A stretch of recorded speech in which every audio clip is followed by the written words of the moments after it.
It started as a calm morning. People on Earth went about their daily lives unaware that the sky above them was about to change forever. Satellites twinkled silently in orbit, carrying signals from one corner of the globe to another. But suddenly a strange shadow fell across them and communications flickered. At first it was dismissed as a minor glitch, something that happened once in a while. But then the news came. Massive ships, far larger than any human-made object, were entering Earth's orbit. From space, the ships were terrifying and beautiful at the same time. They were sleek, metallic, and covered with lights that pulsed like living stars. Unlike anything humanity had ever built, they moved with precision and speed that defied known physics. Across the world, people watched as the skies darkened, their hearts pounding with fear and wonder. Governments scrambled fighter jets, satellites, and defense systems. But it quickly became clear, no human technology could match these newcomers. In Washington, D.C., the president sat in the Situation Room, surrounded by military leaders and scientists. On the giant screen before them, the ships loomed like mountains in orbit. "What are they?" the president asked, voice tense.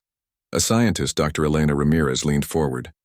Her hands trembled slightly as she pointed to the radar screen. "They are not from any known system. Their ships are massive, hundreds of kilometers long. And the way they move, it's like they can manipulate gravity itself." The room fell silent. The implications were terrifying. Humanity had never faced anything like this, and yet there was something in the scientist's voice that hinted at awe. "They are not coming in peace," said General Marcus Lee, his voice heavy with concern. "We've detected energy pulses, defensive systems activating around the ships. This is an invasion force. They are here to conquer, not to negotiate." Outside, the world reacted in panic and disbelief. Social media exploded with images of the ships, blurry at first but then clearer as more satellites captured them. People stared at the sky, wondering if their lives would change forever. Cities went on alert. Planes were grounded. Schools closed. In the streets, people gathered, holding hands, praying, or simply staring in stunned silence. But humanity was not ready to surrender. Across the globe, scientists, engineers, and military leaders began to work together, despite political differences. For the first time in decades, the nations of Earth set aside disputes to face a common threat. They analyzed the ship's movements, scanning for weaknesses, studying every pulse of energy, every flicker of light. In a laboratory in Tokyo, Dr. Hiro Tanaka studied the alien ship's signals. "They are unlike anything we know," he said. "The energy signatures. It's not just electricity or magnetism. It's something more, something alive, maybe a form of controlled quantum energy. If we can understand it, we might stand a chance." Meanwhile, in Europe, a team of engineers worked on advanced defense satellites. They calculated trajectories, tested new weapons, and ran simulations that could predict the aliens' attacks. "It won't be easy," said Dr. Sophia Klein from Berlin. "But humans are good at solving problems. We adapt, we survive. That's what we do best." The aliens, watching silently from orbit, observed these preparations with curiosity. They were part of the Galactic Empire, a civilization that had conquered hundreds of planets. Their commanders were used to worlds that surrendered quickly, offering no resistance. Earth, however, was proving to be different. Already the aliens noticed something unusual. Humans were thinking, adapting and planning in ways the Empire had never expected. The Empire's supreme commander, Varkon, hovered over a holographic map of Earth. "These humans are interesting," he said, his voice calm but with a hint of irritation. "They do not behave like other species. Their responses are unpredictable. They are dangerous." His second-in-command, Lyra, tilted her head. "Dangerous?" "They are primitive. Their technology is weak. Even if they resist, they will fall eventually." "They always do." Varkon's eyes narrowed. "Yes, but notice how quickly they organize. Their defenses are weak, but their spirit is remarkable. I have never seen a species with such courage. Observe them closely. Do not underestimate them." As the days passed, humanity continued to prepare. Massive underground bunkers were reinforced. Cities were evacuated. Scientists worked day and night to understand the alien ships, discovering that the Empire's vessels were powered by a combination of energy fields and gravitational manipulation. Military strategists developed plans not just to defend, but to outsmart the invaders. In New York City, Captain Maria Santos led a team of pilots in the first human reconnaissance mission, near one of the alien ships. Their small craft moved cautiously, scanning the alien hull with high-energy sensors. From the cockpit, Maria could see the ship's surface shift and glow as if alive. "It's beautiful," she whispered, feeling a mix of fear and awe. "And deadly." Back on Earth, the world waited. News channels broadcast constant updates, showing images of alien ships orbiting major cities, and human teams working tirelessly to prepare. Across continents, a strange feeling took hold. Fear mixed with pride. Fear for the unknown, but pride in humanity's ability to unite, to think, and to fight even when the odds seemed impossible. Then, one night, a signal arrived. It was not an attack nor a warning, but a message. The Galactic Empire was attempting communication. Every nation held its breath as the message appeared on screens worldwide. "We are the Galactic Empire. Your planet has been chosen for conquest. Surrender now and your species may survive. Resist and you will be destroyed." The words spread panic but also resolve. Leaders across Earth met immediately, debating how to respond. Some urged caution, arguing that negotiation might save lives. Others insisted that showing fear would only invite attack. Finally, a consensus emerged. Humanity would respond, not with surrender but with a warning of its own. Dr. Elena Ramirez was chosen to lead the human response team. She addressed the world, her voice steady despite the tension. "We do not know everything about the Galactic Empire," she said, "but we know enough. Humanity has survived countless challenges. We have faced disease, disaster, and war. We are resilient. If you choose to attack, know this: we will fight. We will not surrender, and we will not give up our home." Across the Empire's communication channels, Varkon observed this declaration. He was intrigued. Few species spoke so boldly, especially when their survival was at stake. "Curious," he murmured. "They have spirit and strategy. We must observe further." That night, as cities slept under the shadow of alien ships, humanity's scientists and soldiers worked tirelessly. They built new defenses, tested experimental weapons, and studied the aliens' every movement. People around the world looked to the sky, fearful but hopeful, inspired by a newfound sense of unity. In a small village in Africa, a boy named Kofi looked up at the massive alien ships and whispered to his sister, "They are coming, but we are not afraid. We will protect our world." His words reflected a truth that spread across the planet. Humanity's courage did not come from technology alone. It came from their spirit, their will to survive, and their unyielding hope. And so, as the Galactic Empire prepared its invasion, Earth prepared to defend itself. The first chapter of a war that would determine humanity's place in the galaxy had begun. But already the Empire sensed that this conquest would be unlike any other. Humans were different. Humans were clever. Humans were unpredictable, and in unpredictability there was power. The alien ships lingered in orbit, massive shadows against the Earth's bright sky. Despite humanity's fear, life below did not come to a complete halt. People went about their routines cautiously, peeking at the sky more often than usual. The world had united in a way that no threat had ever caused before. Every country contributed to the defense effort, sharing intelligence, technology, and resources. On the orbital station in low Earth orbit, scientists monitored the alien signals. Dr. Elena Ramirez led a team of linguists, engineers, and code breakers working day and night. They were trying to understand the language, if it could even be called a language. Strange pulses of light and electromagnetic patterns formed sequences that repeated but rarely in the same order. "It's complex," Elena explained to her colleagues. "It's not just communication. It may be thought patterns, a way of encoding intelligence itself." Meanwhile, Captain Maria Santos prepared for the first human expedition near the largest alien vessel. This was not a mission to attack. It was a reconnaissance, a chance to learn more about the invaders without risking too much. The small shuttle, equipped with experimental sensors, glided silently toward the ship. Maria's hands were steady on the controls, but inside her heart pounded with anticipation and fear. From inside the alien vessel, the Empire observed the approaching shuttle. Varkon and his commanders watched the tiny human craft move with remarkable precision. "Even their pilots are clever," Varkon said, leaning closer to the holographic display. "They anticipate, they adapt. This is unusual. We should not underestimate them." Maria's shuttle hovered near the alien hull and sensors scanned the metal surface. To her surprise, the ship seemed almost organic in some ways. Light shifted along its curves as though it were alive. "It's incredible," Maria whispered over the comms. "This is nothing like we've ever seen. Every surface is active, changing. Their technology, it thinks for itself." Back on Earth, the president addressed the global population for the second time. "We are watching these alien ships, learning from them and preparing for whatever comes next," he said. "Humanity is strong when we are united. We will face this challenge with courage, with intelligence, and with hope. Together, we are ready." For several days, there was no direct communication from the Empire, but then the aliens made an unexpected move. A massive light flared across the largest ship's surface, sending a pulse through space that Earth scientists could detect. The pulse formed shapes and patterns that suggested it was not an attack, it was a message. Dr. Hiro Tanaka and his team worked tirelessly to decode the signal. "It's a form of communication," he explained. "They are observing us, testing our responses. They are curious. This is something new. Other species never survived long enough to be observed like this."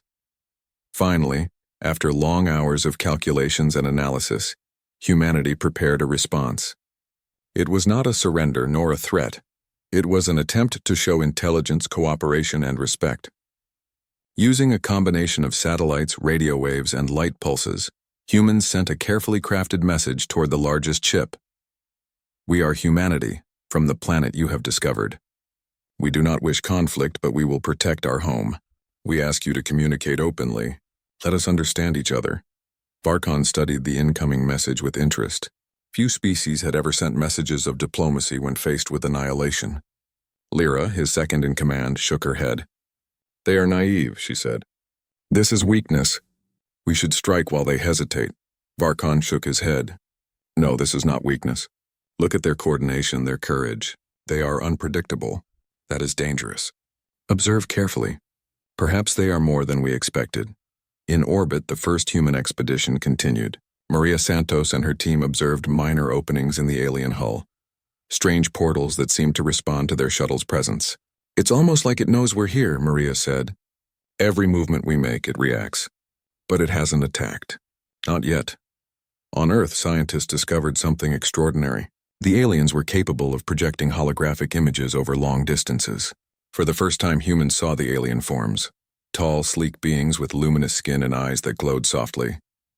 They did not speak in any human language, but their presence conveyed intelligence, authority, and caution. Through the holograms, a single message was conveyed. "We are the Galactic Empire. You have caught our attention. We have studied many species, but you are unusual. You survive despite weakness. You adapt despite limits. We wish to observe you further." Humanity reacted with a mixture of fear and pride. These were not threats, they were recognition. The aliens, powerful and advanced, had acknowledged Earth's potential. Governments, scientists, and military leaders met to decide the next step. Some wanted to prepare for immediate attack, but Dr. Ramirez insisted on diplomacy. "We cannot fight what we do not understand. But we can show them we are clever, capable, and aware. That alone might save us." The Empire, too, continued to debate. Within their command council, opinions varied. Some saw humanity as a threat that must be destroyed before it could grow stronger. Others, led by Varkon, argued for observation. "These humans, they think differently. They act unpredictably. That is both dangerous and valuable. If we destroy them, we lose an opportunity to learn." Days turned into weeks. Humanity learned to read the aliens' minor movements, predicting their behavior with increasing accuracy. The Empire began small experiments, sending energy probes near human cities, observing responses. Each time, humans surprised them. From ingenious traps to clever diversions, Earth's defenders adapted faster than expected. In London, Dr. Sophia Klein and her team created a simulation to predict alien attacks. Using data collected from the probes, they showed how humans could anticipate and counter moves that the Empire considered impossible to foresee. Across the world, these simulations were shared with military units, giving humanity an unexpected edge. Varkon watched these displays with growing respect. "Remarkable," he said. "They do not have our strength nor our technology, but they have ingenuity, creativity, and courage. We must reconsider our plans. This is no ordinary species." Meanwhile, on Earth, ordinary people contributed in extraordinary ways. Engineers modified satellites to beam confusing signals toward the aliens. Pilots tested new flight patterns that made them hard to track. Students and scientists joined in, creating algorithms that predicted alien behavior. Humanity's response was a combination of courage, intelligence, and unity that astonished even their own leaders. Captain Maria Santos returned from another reconnaissance mission with her team. "They are watching, always watching," she reported. "But we are learning too. Every movement, every pulse, we study it. They may be powerful, but we are clever. We can make them hesitate." The first direct exchange of ideas and caution had begun. Humanity had not yet won, and the Empire had not yet struck.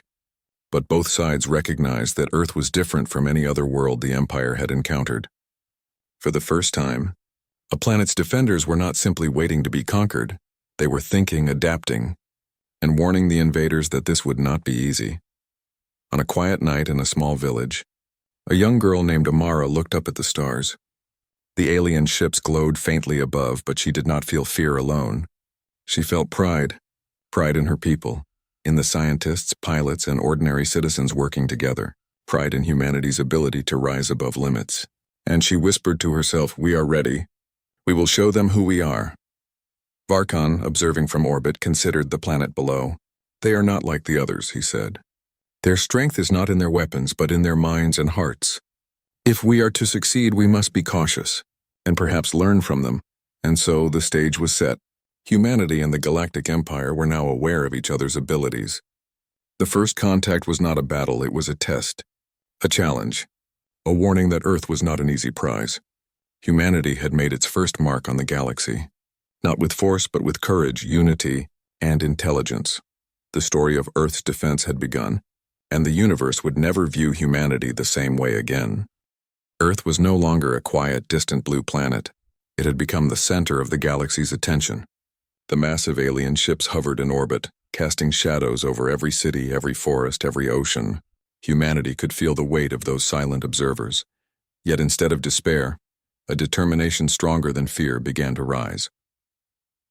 Dr. Elena Ramirez convened a meeting in the Global Command Center. Military leaders, scientists, diplomats, and engineers joined her through video links from every continent. The question they faced was clear. How could humanity survive an invasion by the most powerful empire in the galaxy?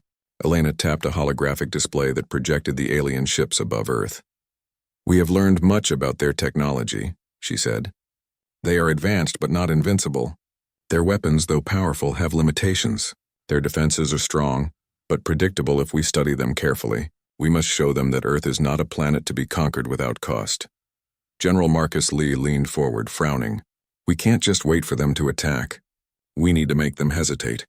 We need to show them the consequences of underestimating humanity." "Exactly," Elena replied. "We need a warning, not a threat. A warning that demonstrates our intelligence, our ingenuity, and our resolve. Something that says, Earth fights back and it is not weak." For weeks, humanity worked on a bold plan. Scientists created simulations of human defenses at global scale. Engineers designed new energy-based deterrents, signal jamming techniques, and unmanned drone fleets. But the most daring part of the plan was to show the Empire the cost of underestimating Earth, without triggering a full-scale battle. In the skies above Europe, massive holographic projections began to form. Using satellites, drones, and city lights, humans displayed simulated battles where Earth's defenders outmaneuvered and neutralized hypothetical alien attacks. Every simulation was carefully calculated to show that humans could respond, adapt, and strike with precision. In New York, Captain Maria Santos coordinated a demonstration flight. Hundreds of drones took to the skies, moving in intricate patterns. From orbit, the aliens could see it. Hundreds of coordinated maneuvers with drones performing rapid evasions, simulated attacks, and decoys. The patterns were mesmerizing, a combination of art and strategy. From aboard the Empire's flagship, Varkon observed the display. He leaned over the holographic table, studying every movement. "They are clever," he murmured. "They anticipate actions, adapt quickly, and coordinate at a scale we did not expect." "This is dangerous," Lyra, his second-in-command, frowned. "It is only a display. Their technology cannot match ours. We can crush them if we act decisively." Varkon shook his head. "No, it is not just their technology. Observe their creativity. Observe their resolve. They are not predictable like other species. They have spirit, and spirit can be as dangerous as any weapon. On Earth, the demonstrations continued. Using simulations, holographic projections, and controlled energy displays, humanity made it clear that any attack on their planet would come at a heavy cost. Scientists and military leaders coordinated every detail, ensuring the Empire could not ignore the message. Dr. Hiro Tanaka explained the strategy during a live broadcast to the world. "We are not showing off," he said. "We are not inviting war. But we must demonstrate one simple truth. Humanity does not surrender. We adapt, we learn, we survive. And if anyone believes conquering Earth will be easy, they are wrong." As the projections reached the alien ships, a response came, not with weapons, but with observation. The Empire's vessels shifted slightly as though studying each simulation carefully. Sensors detected minor energy pulses along the hulls, measuring human responses. The aliens were intrigued, even cautious. In orbit, Maria and her team continued their reconnaissance. The largest alien ship had openings they had never seen before. Light panels that responded to human signals in strange ways. "It's almost like it recognizes what we are trying to do," Maria said. "It's not attacking yet, but it's paying attention." On Earth, the world watched the display with awe. Ordinary people in cities, towns, and villages saw that humanity was not helpless. Scientists, pilots, engineers, and even students contributed to the effort. Across continents, people shared ideas, ran simulations, and built small devices to test concepts. The message was clear. Earth was united, and its people would defend their home with every resource, every idea, and every ounce of courage. The Empire, however, remained divided. Within their council, debates raged. Some commanders argued that humanity was primitive and could still be destroyed. Others, led by Varkon, saw something new. "They are not the first species we have observed," Varkon said. "But they may be the first we regret underestimating. Watch carefully. Observe. Do not strike without understanding what they are capable of." In one daring move, humanity sent an unmanned probe close to the largest alien ship. It projected a holographic scene of Earth cities defended by humans and technology. The display simulated attacks and counterattacks, showing precise timing, adaptive strategies, and resourceful thinking. The aliens studied every detail, their curiosity growing with each moment. On Earth, Elena Ramirez addressed the world. "This is more than a warning to the Empire," she said. "It is a message to ourselves. We are capable of courage, intelligence, and unity. We can face challenges that seem impossible. We can protect our home because we are human, and we will not give up." Captain Maria Santos returned from the probe mission with reports of minor responses from the alien ship. "They are watching us like a predator studies its prey," she said. "But I think they are beginning to understand that we are not an easy meal.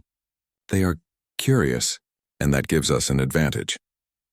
The Empire's Supreme Commander Varkon considered the situation carefully. He had seen many planets surrender without a fight. He had seen civilizations crumble at the first sign of superior power. But Earth was different. Humans did not act with blind fear or desperation. They acted with planning, strategy, and courage. "They are unpredictable," Varkon said. "Their responses are not based on brute force. They calculate, they adapt, they anticipate. If we attack without understanding them, we risk more than we gain. Perhaps this planet is worth studying longer than we expected."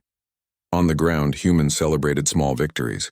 A group of students in Canada successfully predicted the path of alien drones, creating a counter-signal that confused the invaders temporarily.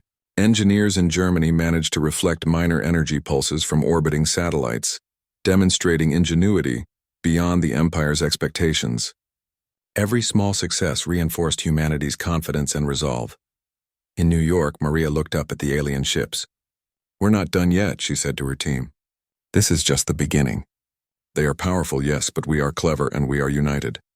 They may think they control the situation, but we are learning faster than they expect. This is our home, and we will defend it." For the first time, the Galactic Empire paused. They had never encountered a species that fought with intelligence rather than brute force. They had never faced a world that could surprise them at every turn. Humanity's warning was clear: attack Earth, and it would not be an easy conquest. Even in small villages, children and adults looked to the skies with newfound pride. They saw not just alien ships, but their own ingenuity reflected in every hologram, every drone, every calculated response. Fear remained, but so did hope, a hope that had grown stronger with every act of courage. Varkon's voice echoed in the Empire's council. We must reconsider our approach. This is no ordinary planet. Their strength is not in weapons, but in intelligence, creativity, and spirit. If we act recklessly, we may lose more than we gain. Observe them further. Learn from them. And so the first warning had been sent and received. Humanity had demonstrated that it was not a world to be conquered without cost. The Galactic Empire, powerful as it was, had begun to respect the cleverness, courage, and determination of the people it had once assumed would surrender. On Earth, Elena Ramirez stood before a live broadcast, addressing the entire planet. This is only the beginning. The Empire is powerful, yes, but so are we, not because of our weapons, but because of our minds and hearts. We are humanity. We adapt, we endure, and we will defend our home no matter the cost. From orbit, Varkon studied the planet below. He saw cities illuminated with human ingenuity, skies filled with drones moving in patterns, and energy signals reflecting calculations no one else could have predicted. Perhaps, he murmured, these humans are not just survivors. Perhaps they are something greater. Humanity had sent its warning, and it had worked. The Empire had paused, considered, and observed. Earth had changed from a target to a subject of respect and curiosity. And in that pause, humanity had bought time, a time to learn, prepare, and prove that even a seemingly small species could shape the destiny of a galaxy. The stage was now set for the next chapter. Humanity had shown the galaxy that it was clever, brave, and united, and the Galactic Empire had begun to understand that Earth would not fall quietly. The warning had been sent. The universe had listened, and humanity's story had only just begun. The Galactic Empire had paused its plans for conquest, but observation was not idle. From orbit, the alien ships sent small exploratory probes toward Earth, testing human reactions. These probes were sleek, fast, and equipped with advanced sensors. Their goal was simple: see how humans would respond to minor incursions and judge if the warnings they had received were credible. In Tokyo, Dr. Hiro Tanaka and his team watched the first probe approach. It's small but fast, he said. Its sensors are more advanced than any human device. But it is only testing us. We need to respond carefully and show intelligence, not panic. Captain Maria Santos prepared a squadron of drones to intercept the probe. Using innovative algorithms developed by student engineers in Canada, they created an unpredictable flight pattern. The probe attempted to record human military activity, but the drones disrupted its sensors. Its attempts to analyze Earth's defenses were met with signals that confused its systems. From the Empire's flagship, Varkon observed the probe. Interesting, he murmured. They do not destroy it, yet they interfere effectively. They think differently from other species. They adapt, improvise, and strategize. This is dangerous, Lyra frowned. It is only a probe. They cannot match the Empire's main forces. Why waste effort? Strike now and it ends quickly. Varkon shook his head. No, understanding them is key. Observe how they respond. We may learn more from restraint than from attack. As the probe retreated, humanity studied the data it had gathered. Engineers discovered traces of alien energy signatures and technology. Within hours, they had created countermeasures that could confuse similar probes in the future. Schools and universities were suddenly filled with students working on energy simulations, encryption codes, and strategic planning. Ordinary citizens contributed by building small communication devices and sharing innovative ideas online. Humanity's ingenuity was proving to be limitless when the planet's survival was at stake. In Europe, Dr. Sophia Klein led a team testing signal jamming against alien drones. Using a network of satellites, ground-based relays, and holographic decoys, they created a simulated battlefield where drones would fail to identify real targets. The result was a series of minor but effective disruptions that showcased humans' ability to learn and adapt quickly. Maria's squadron took the next step. Using captured data from previous probes, they projected holographic images in orbit to mislead any observing sensors. The projections created phantom cities, fake energy emissions, and even dummy military formations. Every movement was calculated to suggest that humans were stronger and more coordinated than they appeared. Varkon watched this carefully. They anticipate our observations. They predict our reactions, and they adapt faster than we expected. This species is remarkable. Perhaps they are not just clever. Perhaps they are unique. Back on Earth, governments coordinated their efforts. Nations that had once been rivals shared advanced technology freely. Satellites were repositioned, communications encrypted, and new defensive drones designed. Human ingenuity had no borders, no limitations except imagination. Then came the first direct test. A medium-sized alien craft descended into the Pacific Ocean, sending waves of energy that disrupted communications in nearby coastal regions. Earth's response was immediate. Naval fleets coordinated with drones, satellites, and aircraft to observe the craft without engaging directly. Scientists analyzed the energy emissions and discovered ways to redirect part of the energy harmlessly back into the atmosphere. Engineers implemented this in real time, preventing potential damage.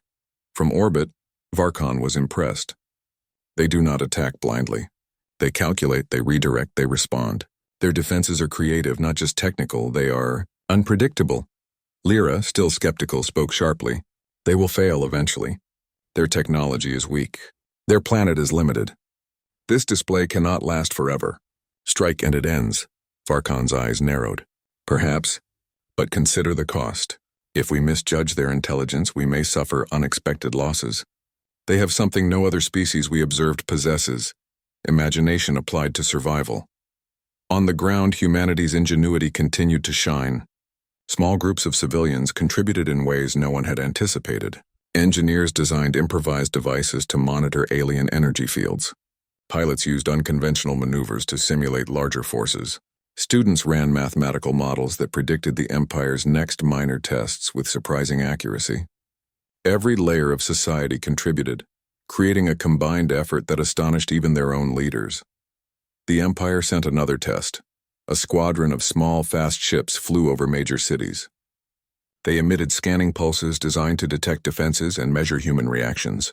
Humanity responded with a combination of electronic countermeasures and holographic projections. The squadron reported false targets, misidentified defensive installations, and phantom troop formations. In orbit, Varkon studied the reports. They adapt faster than any species we have conquered, he said. They turn every test into an opportunity. They think creatively, not only reactively. This is extraordinary.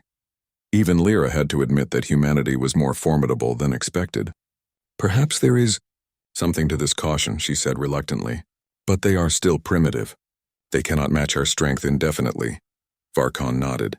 Strength alone is not enough. This species uses strategy, deception, and coordination at a level we have not seen. We must observe further before acting. On Earth, the test strengthened human unity. Communities supported defense teams by providing resources, sharing information, and volunteering for experiments. People once fearful of the alien presence now participated actively in the planet's survival. Even children contributed small but innovative solutions like redirecting drones or creating signal decoys. Every individual played a role in proving that humanity was clever, resourceful, and determined. Maria's team discovered that the aliens' probes could be influenced by subtle energy signals. By sending precise pulses, they could alter the probe's flight paths and confuse sensors. These small victories were celebrated quietly but with great pride. Humans were learning not only to defend themselves but to manipulate the situation, making the Empire uncertain and cautious. Varkon observed the data with growing admiration. They are not a threat in the traditional sense, he said. They are more than that. They are a puzzle, a species capable of changing the rules. Every attempt to test them is met with creativity. Their potential is remarkable. Meanwhile, Elena Ramirez continued to lead the global coordination. We are learning from every probe, every test, every minor incursion, she said. We do not attack recklessly. We observe, calculate, and adapt. Humanity's strength is not just in weapons, it is in intelligence, courage, and unity. In orbit, the alien ships began to adjust their observation patterns. They were cautious, sending only minor tests and avoiding direct conflict. Every small failure to predict human actions forced the Empire to reconsider its assumptions. Earth was not weak. Earth was clever. Earth was unpredictable. Even ordinary citizens began to feel a sense of pride.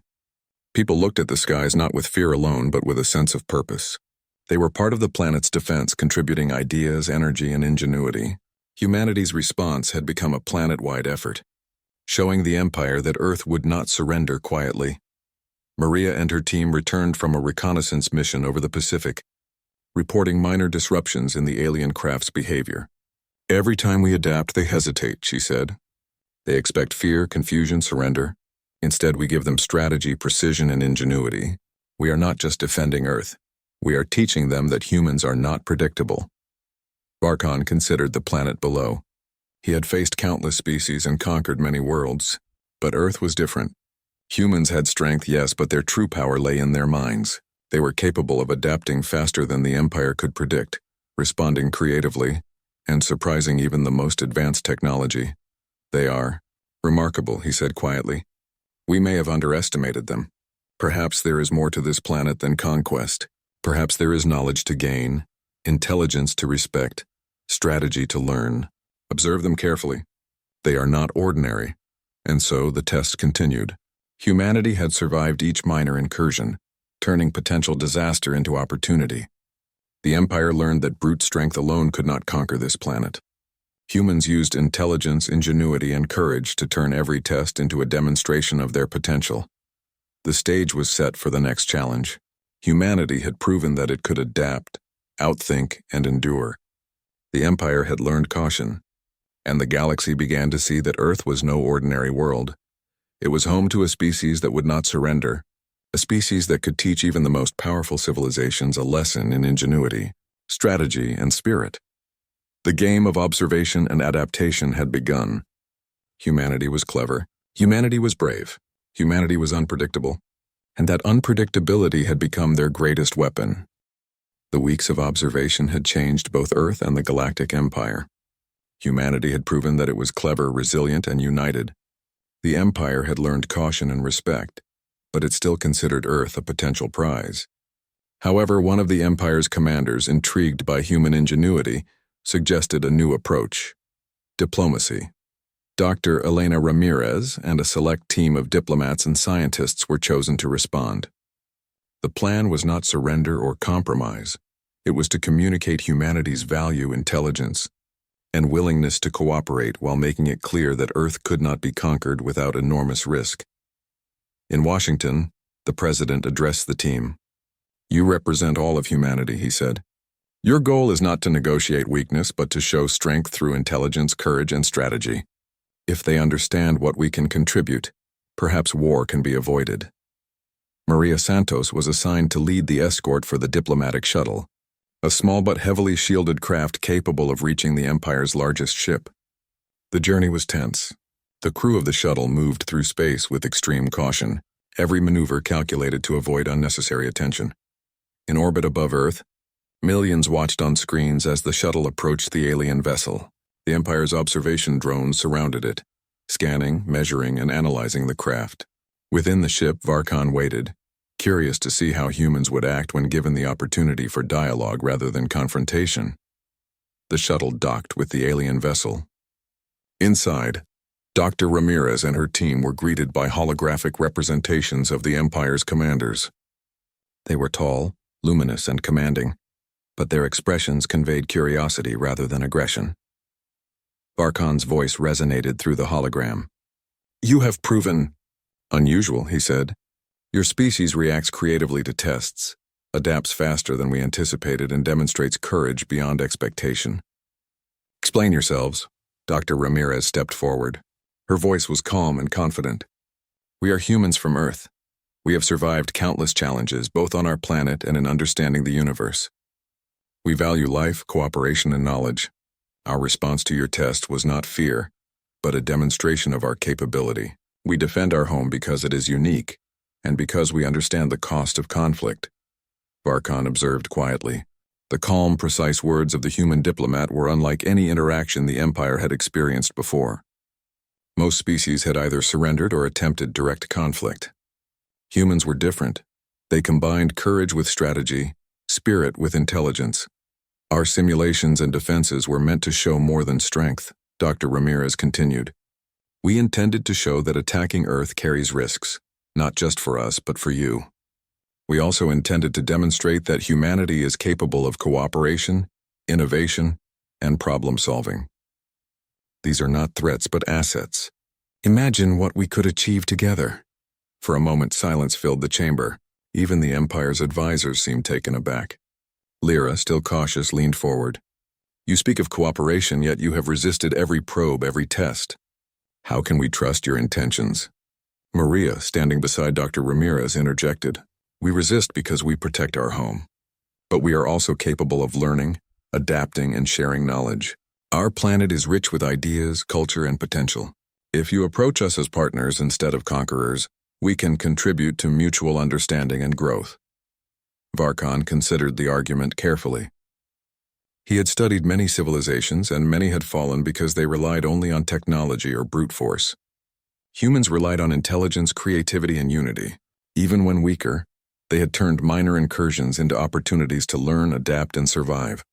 Your species is unpredictable, Varkon said slowly. You have turned tests into demonstrations. You have avoided destruction not through superior weapons, but through ingenuity. This is remarkable. Perhaps there is value in understanding you, rather than destroying you. Elena Ramirez nodded. That is our intention. We are willing to share knowledge, technology, and ideas with civilizations that approach us with respect. But understand this. We will not surrender our planet, our people, or our freedom. Cooperation must be based on respect and mutual benefit. Varkon remained silent for a long moment, then finally spoke. Very well. We will consider your offer. Observation will continue, but aggression will be suspended. We wish to understand your species more fully before making decisions about conquest. This is unusual, but it is wise. On Earth, news of the diplomatic exchange spread rapidly. Humanity had not only survived the test, but had also influenced the Empire's thinking. People celebrated quietly, understanding that this was not an outright victory, but the first step toward a new era. Schools, offices, and homes buzzed with discussions about space, diplomacy, and human ingenuity. Back on the alien vessel, Varkon continued to study the humans. He had witnessed their courage, adaptability, and intelligence. But now he was witnessing something even more unusual. The humans' ability to inspire, to unite, and to communicate potential value rather than mere power. Their potential is vast, he said to Lyra. They may not have the strength to challenge the Empire directly, but their minds, their creativity, these are qualities that should not be ignored. Perhaps Earth is worth more as a partner than as a prize? Lyra frowned. They still defy prediction. They are unpredictable and potentially dangerous. How can we trust that they will cooperate? Varkon smiled faintly. Because we have seen their courage, ingenuity, and spirit. These qualities are rare in the galaxy. If we respect them, we gain more than if we conquer them. Sometimes the cleverest path is not through war, but through understanding. Meanwhile, on Earth, scientists began sharing data with the Empire in controlled ways. They demonstrated renewable energy techniques, efficient resource management, and innovative approaches to problem solving. The aliens observed, curious and impressed. They had never encountered a species capable of producing such rapid innovation under pressure. Maria Santos continued her reconnaissance missions, but now her work included more than surveillance.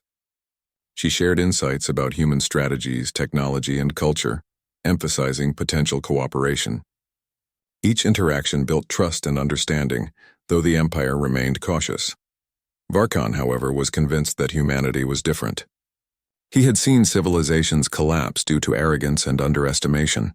Humans had survived by thinking creatively, working together, and respecting the consequences of every action. They were not merely survivors, they were thinkers, planners, and innovators. On Earth, people continued to prepare, but the tone had shifted. While defensive measures remained in place, the focus expanded to learning, innovation, and cooperation. Humans began to see themselves not only as defenders but also as potential partners in a larger galactic community. The diplomatic exchanges continued for weeks. Humanity demonstrated patience, intelligence, and creativity. The Empire learned that Earth species could not be measured by conventional metrics of power. Their ingenuity and spirit made them unique and valuable. Finally, Varkon convened a council. Earth is unlike any species we have encountered, he said. Their strength is not in weapons alone, but in courage, intelligence, and creativity. They resist, adapt, and innovate. Perhaps they can be more than a conquest. They may become an ally, a contributor to the Empire's understanding of the galaxy. Lyra, reluctantly, nodded. They are clever, yes. But we must remain cautious, Varkon smiled. Caution is wise, but recognition is also necessary. They have earned our respect. Let this be the beginning of a new understanding. On Earth, humanity celebrated the first true diplomatic success with the Empire. People recognized that courage, intelligence, and unity could influence even the most powerful civilizations. This was a turning point, not a victory of force, but a victory of spirit. Dr. Elena Ramirez addressed the world. We have demonstrated that humanity is clever, resourceful, and united. We have shown that cooperation is possible when approached with respect and intelligence. Let this be a lesson. Courage, ingenuity, and understanding can shape the galaxy in ways weapons alone cannot. From orbit, Varkon observed the planet below. Earth was not just a target, it was a beacon of potential. Humans were unpredictable, yes, but that unpredictability came from creativity, ingenuity, and courage. They were unique, and perhaps one day they would teach the galaxy as much as the galaxy could teach them. The stage was now set for the final chapter. Humanity had survived, adapted, and negotiated. The Empire had paused, reconsidered, and begun to see value in cooperation. Earth was no longer just a planet to be conquered. It was a species to be respected, observed, and perhaps one day partnered with. Humanity had proven that survival was not just about weapons or strength. It was about intelligence, courage, creativity, and the ability to communicate value. And in this, they had changed the Empire's view forever. The galaxy would never underestimate Earth again.